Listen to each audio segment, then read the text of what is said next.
Ninguém fica rico à toa. Renato 38 declarou possuir 200 bitcoins, que na cotação atual valem mais de 71 milhões de reais. Não importa qual ideologia você acredita, mas depois que entender esses 3 segredos do mentor oculto de Renato, uma coisa você tem que admitir, ele sabe do que tá falando. Primeiros textos que eu li do professor Olavo foi no início da faculdade, em 2000, 2001. Não, mas 2018, como é que você não sabe quando você tem? Eu declarei em 2018, o que tá público na internet, é que eu declarei em 2018, candidatos e contas, 200 Bitcoin. Inclusive tá de próprio punho lá direitinho. Eu falei pro professor Olavo exatamente o que eu falei pra Alan. Eu posso ter perdido, né? Dá uns 15 milhões de reais. Eu posso ter perdido, eu posso ter ganhado mais, não é isso? Eu posso ter comprado mais. Mas subiu bastante de 2018 pra cá, talvez eu né? tenha perdido uma porra toda, não é isso? Eu cheguei pro professor Olavo e disse, professor Olavo, o senhor está doxando. Você está dando a bundinha de todos os seus alunos aos fogos futuros. O PagSeguro é nosso ou é do nosso inimigo? O professor Olavo tem diversos textos sobre isso. Pode colocar na internet as camadas da personalidade, né? Que eu liguei pro professor Olavo e falei assim, professor, cada aluno que você forma, os vagabundos formam 1000. Se o aluno fizer um concurso ideia real, ele nunca vai passar em concurso nenhum que tenha fase subjetiva. E os vagabundos vão ocupar todos os cargos e ter acesso a tudo. Por trás desse cara confiante, intelectual e convicto de suas ideias, existia um menino inseguro e iludido. Renato se graduou em Engenharia de Produção Civil pela UNEB, que obteve o primeiro lugar no ENAD, e também em Direito pelo UFBA, concluído com aproveitamento extraordinário. Feito especialização em Direito Empresarial, mestrado em Direito Privado e Econômico, ambos pela UFBA, doutorado pela Universidade Presbiteriana Mackenzie, tudo isso antes mesmo dos seus 30 anos de idade. Além disso, foi aprovado em primeiro lugar mundial no competitivo programa europeu Erasmus Mundus em Direito e Economia. O cara é simplesmente fora da curva. Porém, apesar de todos esses títulos aí, existia algo que quase fez ele tirar a própria vida. 38 enfrentava um problema que com certeza você tá passando nesse exato momento. Mas qual seria esse seu problema?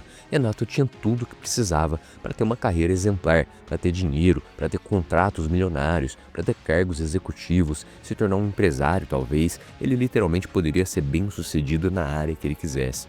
Mesmo assim, ele ainda era um mero estudante frustrado. O que faltava em Renato 38 para ele conseguir o sucesso que tanto almejava? Olavo de Carvalho tinha as respostas para essas perguntas. Para ser mais exato, Olavo sabia que o seu futuro aluno Renato precisava de 3 coisas, 3 simples conceitos que não só o deixariam multimilionário, mas também iriam preencher o vazio que ele sentia. Primeiro ensinamento de Olavo para Renato: faça o que é certo e foda-se os resultados. A partir do momento que você entendeu que existe uma vocação, junto com ela uma certa missão a cumprir, esta missão tem que ser o critério de julgamento de tudo. Eu reconheço que o trabalho que o senhor faz de conscientização é um trabalho extraordinário.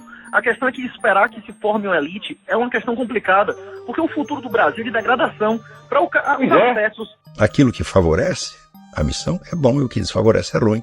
A extrema miséria pode desfavorecer, mas o conforto e o bem-estar também pode desfavorecer. Você tem toda a razão. É exatamente isso que está acontecendo. Mas escuta, a gente está fazendo nosso trabalho de formiguinha, né? É a história do passarinho que fica jogando na gotinha para apagar o incêndio na floresta. É o que dá para fazer e quer saber, eu vou continuar fazendo. E eu acho que a gente tem que fazer a coisa certa. Se vai dar certo ou não, é Deus que decide. Por outro lado, sem cargo, sem partido, sem diploma reconhecido, mas com um poder brutal, o de influenciar.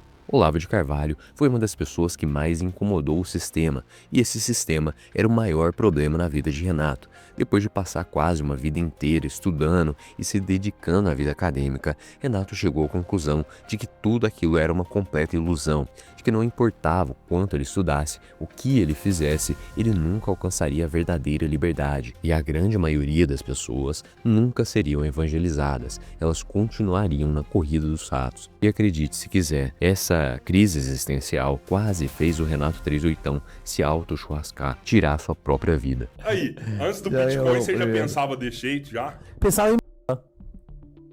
Quando eu identifiquei o que era juro negativo, o que era guerra ao dinheiro, que honestamente não existia chance em nenhum lugar do mundo, eu pensei firmemente em me matar. E se eu morrer, eu venci, não é isso? É isso. Morrer é lucro.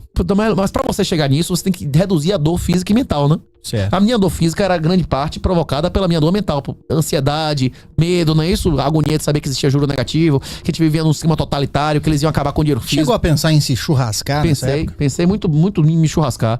Mas salvou minha vida. Mas porque você descobriu a perversidade do sistema? Isso. Bitcoin me salvou financeiramente, me salvou fisicamente, eu tava doente com isso, e me salvou minha alma. Eu hoje tô disposto a ir tranquilamente, sabendo que existe um Deus e tal. Ninguém sabe ao certo como aconteceu. Alguns dizem que foi durante um colapso nervoso, outros que foi durante uma madrugada de insônia, lendo fóruns obscuros na internet. Mas em algum momento, entre o desespero e a revolta, Renato 38ão chegou até Olavo de Carvalho. A forma como aquele velho de voz rouca explicava os pilares invisíveis do sistema prendeu a atenção de Renato e o fez imaginar que existiria sim uma esperança para aquela situação. Olavo não apenas falava de marxismo cultural ou de globalismo, ele falava sobre engenharia de percepção, ou seja, de como as elites controlavam a economia e até a própria noção da realidade. Para Renato, foi como encontrar um mapa depois de anos andando no escuro.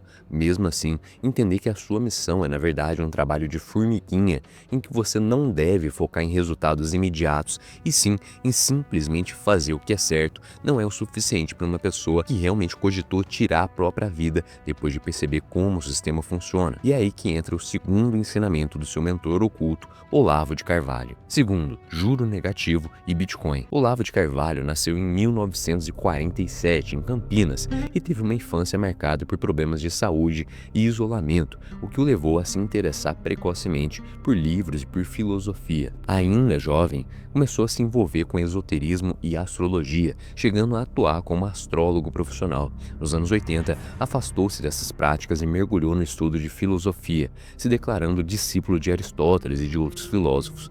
Apesar disso e de muitos outros feitos de Olavo, ele nunca explicou o conceito de juro negativo, ou muito menos de Bitcoin. Mesmo assim, o que estava ali em jogo não era somente o dinheiro, e sim uma ideologia, porque perceba como Renato 38ão sempre utiliza o Bitcoin não só porque ele é algo mais seguro, ou só porque ele é algo mais sigiloso, ou só porque é algo do tipo. Ele sempre deixa muito claro que utiliza Bitcoin para não financiar o sistema, para não ser comparsa de ditadores, para não ser comparsa desse mesmo governo. Eu compro Bitcoin porque o Bitcoin é imperativo moral. Essa é a única maneira de você não ter sua mão suja de merda e sangue. Agora você tá insatisfeito, você não quer financiar o governo, a única coisa que você pode fazer para você evitar ser vítima de uma ditadura totalitária, ser vítima de uma ditadura de exceção e realmente ser comparsa é desinvestir, né? Comprar ouro, comprar Bitcoin. Você não quer pagar lagosto do STF? Compre Bitcoin e mantenha a custódia. Você não quer pagar castração de criança? Você não quer sustentar aborto? Você quer pagar por aborto? Então vá lá, tenha ações e investa no seguro direto e na poupança que vai estar financiando aborto. Eu não estou com Bitcoin por causa da valorização financeira, eu não me preocupo com isso é uma consequência. Eu estou no Bitcoin porque qualquer outra alternativa é você financiar um brega você financiar para os filhos, você financiar o diabo, você financiar uma ditadura de exceção, você comparsa deles inferior moralmente, inclusive a eles. Quem guarda dinheiro no sistema perde valor todo dia. Esse é o conceito de juros negativos. É como encher um balde furado achando que está acumulando riqueza. E foi nesse buraco invisível que Renato viu o Bitcoin não só como moeda, mas como um escudo contra a fraude sistêmica. Para ele, se você investe todo o seu dinheiro ali no banco, ou se você investe em alguns imóveis, ou se você tem qualquer investimento tradicional no sistema, você está financiando um governo corrupto e muitas vezes ditador. Qual empresa que fatura hoje mais de 100 milhões de reais, por exemplo, que não precisa de algum favorzinho político? O próprio presidente Lula deixa claro que o que importa nesse país não são as leis, e sim as suas relações pessoais. Nos últimos 10 anos, o seu poder de compra caiu pela metade. Saber todos esses fatos é muito legal para você citar em algum podcast, como tantos desses que Renato 38ão já esteve presente. Porém, não servem de nada se você não entender a terceira lição do seu mentor oculto, Olavo de Carvalho. Terceiro, as 12 camadas da personalidade. Outra conversa do professor Olavo de Carvalho são as camadas da personalidade. Se você não entender em que camada o cara tá, se o cara não tá na terceira, quarta, quinta, 10ª camada, você vai achar que o cara é louco. O que caracteriza a camada é justamente o fato dela ser o centro motivacional. É o que o sujeito está buscando. As 12 camadas da personalidade de Olavo, ele demonstra como a gente nasce animal e vai se tornando uma coisa superior ao espiritual, ao que a gente era. Você tem mãe viva? Tenho. É isso. Sua mãe chegasse e dissesse, meu filho, você não é homem. Eu tenho vergonha de você ser meu filho. Eu preferia não ter... Aí você vai sentir, não é isso ou não? Porra! É isso. Mas se você for avançando nas camadas da personalidade, você vai poder dizer à sua mãe, Eu amo você de maneira incondicional. Eu não tô nem aí com sua opinião, porque eu sirvo a Deus, eu preciso satisfazer a ele, não a você. Olavo de Carvalho descreve a personalidade humana como uma estrutura de 12 camadas, cada uma representando uma fase distinta do desenvolvimento e da evolução do ser humano. Começando com a camada física, que lida com as necessidades biológicas e o controle do corpo, até chegar na camada mais transcendental, onde a busca pela salvação e pela verdade absoluta se torna o verdadeiro objetivo. Com isso, Olavo contribui para que Renato encontrasse o seu próprio propósito, para que ele contribuísse para uma missão maior do que ele mesmo. Tenho certeza que você, assim como eu, já pensou que, se eu fosse o Renato 38 e realmente tivesse esses 200 bitcoins que ele fala ter, jamais ficaria aparecendo aí na internet, gravando vídeos, me expondo em podcasts e sendo cancelado e todas essas outras coisas. Eu iria ficar bem tranquilo no meu canto, aproveitando meu tão precioso dinheiro, meus tão preciosos 200 bitcoins. Porém, essas camadas mais superiores da personalidade mostram que chega em um momento da sua vida em que você não faz mais as coisas para agradar os outros, e nem mesmo para agradar os seus familiares, muito menos para agradar a você mesmo, e sim, você faz o que for preciso para agradar a Deus. Com todas essas ideias extremas, Renato coloca em risco toda a sua fortuna e até mesmo a sua própria vida. Eu tenho certeza que ele faz isso só porque foi muito bem educado por esse mentor oculto chamado Olavo de Carvalho. Se essa história te interessou, recomendo que assista o vídeo que está aparecendo aí na sua tela. Nele eu te explico quem é o mentor oculto por trás de Ryan Santos. Te vejo lá.